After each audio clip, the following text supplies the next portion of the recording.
EasyJet, c'est 109 routes au départ de 14 aéroports français. Réservez, enregistrez-vous, imprimez vos billets et partez.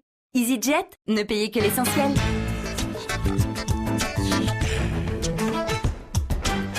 C'est presque de l'info, c'est la revue de Presque de Nicolas Canteloup.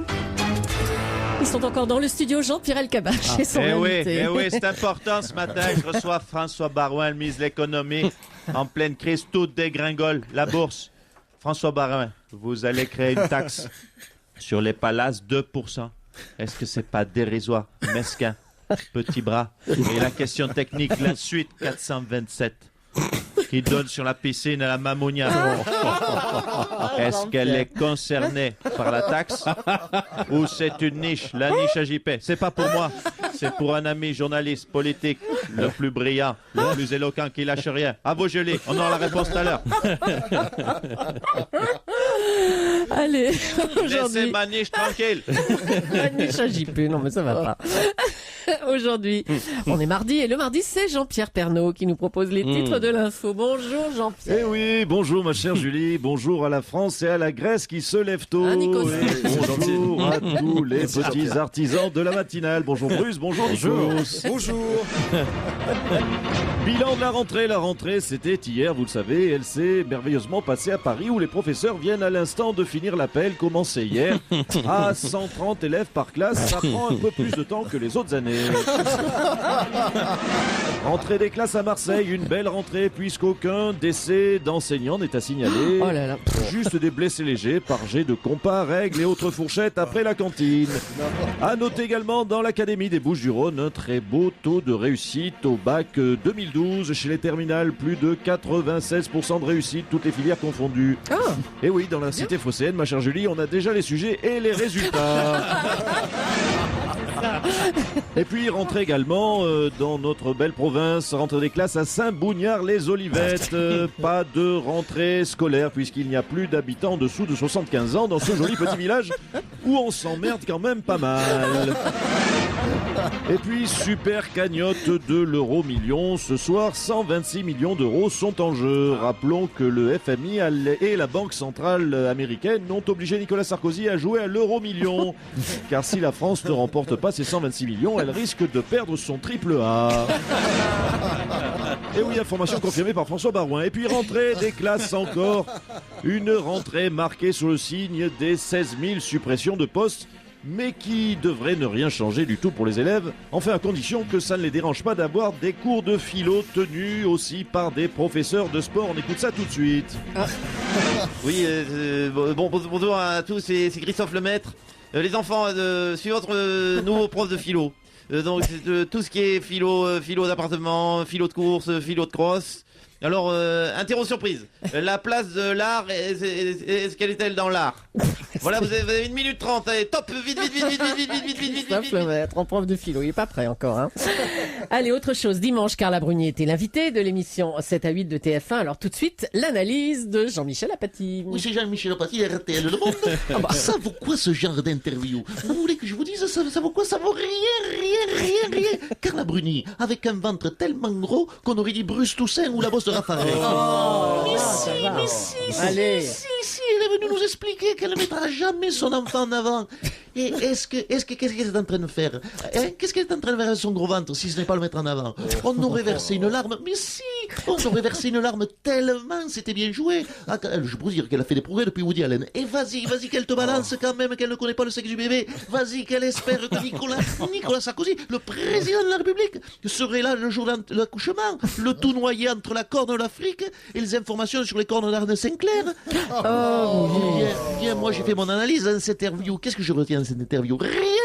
Oui, ça va. Alors on vous laisse. Hein. Allez, au revoir Jean-Michel Apathy.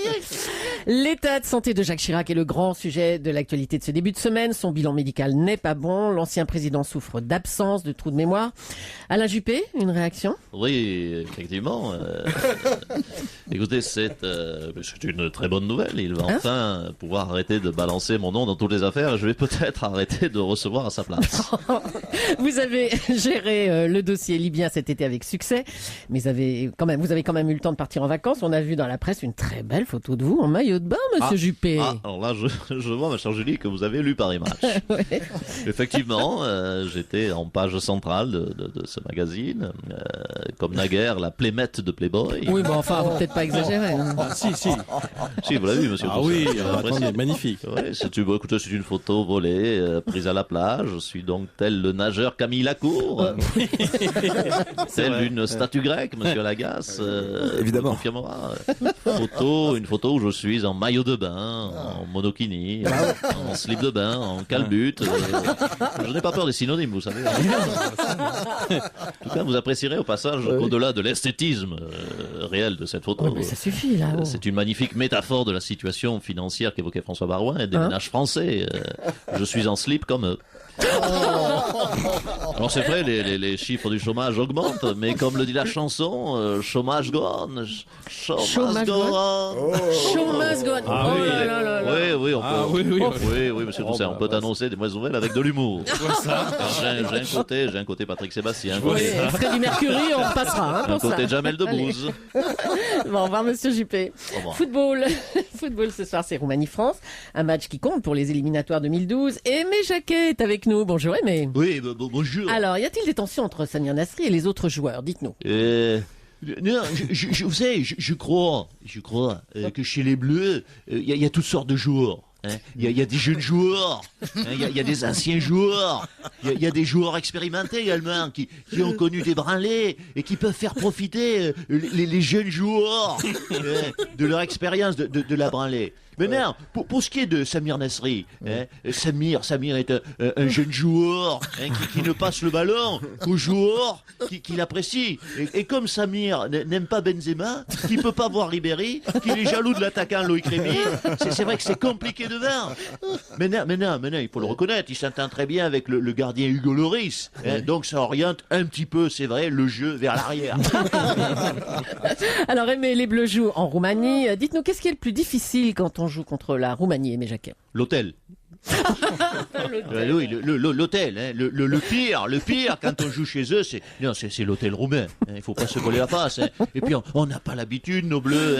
Bon, bien sûr, il y a une préparation en amont. On va se préparer en Formule 1, en campanile.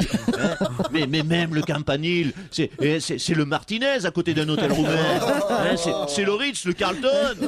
Voir la Memounière. Allez, Je suis là. Jean-Pierre, Nicolas. le vrai est dans le La studio. Mamounia, j'en ai assez d'entendre parler de la Oh, Mamounia. c'est pour rire, La Jean-Pierre. répétition, Nicolas, c'est une forme de légèreté, d'imagination Oh là là, sclérosée. ça dérape, Attention à la nosognosie. Attention à la dérapage, nosognosie. Jean-Pierre. Il faut évoluer, mon vieux. Mettez-le sur le banc de touche. Jean-Pierre. Jamais il est dans le jeu au centre et il passe des balles. Allez. Et il marque des buts. C'est pas méchant, Jean-Pierre. Reprends-toi, Jean-Pierre. Non, monsieur l'arbitre, non, ne sortez pas le carton jaune, Jean-Pierre. Non, l'avantage, Jean-Pierre, c'est qu'avec nos maillots rayés, on a frôlé le dérapage, Julie, on a frôlé. Il est vraiment encore dans le studio. Oui, il est Cette encore. fois, oui. Hein. L'avantage, c'est qu'avec je garde ma voix. C'est qu'avec Allez-y, Aimé, allez-y. Allez. nos, Oui, alors vos maillots rayés, parlez-en, tiens. Non, parce qu'avec nos maillots rayés, Oui. on va quand même réussir à faire pitié aux Roumains. C'est moins drôle que l'intervention de Jean-Pierre, mais c'est drôle aussi. Ah, attention à être déstabilisé. Allez. Remettez-vous, Jean-Pierre, c'est pas méchant. Hier, Europe 1 avait une super exclusivité. Les premiers extraits de la pièce de théâtre avec Johnny Hallyday. Alors, Laetitia, comment s'est passée cette première? Mon Dieu, c'était horrible. Horrible, mais attendez, mais qu'est-ce qui s'est passé, Laetitia? Maman, il a très bien joué pendant 2 heures de bout en bout sans ben. jamais avoir un trou de mémoire. Et du coup, à la fin, les gens se sont levés et l'ont applaudi. Eh ben, c'est pas horrible, c'est génial, c'est très bien, Laetitia. Oui, mais l'habitude des concerts, vous savez ce que c'est à la fin Quoi quand les gens applaudissent? Hum. Bah, du coup, maman, il a fait un rappel. Eh ben. Il a rejoué la pièce. Et c'était reparti pour 2 heures. Et je peux vous dire que 4 heures de Téléski Williams, ça fait mal aux fesses. Laetitia dans ses œuvres. Laetitia dans ses œuvres. Laetitia dans ses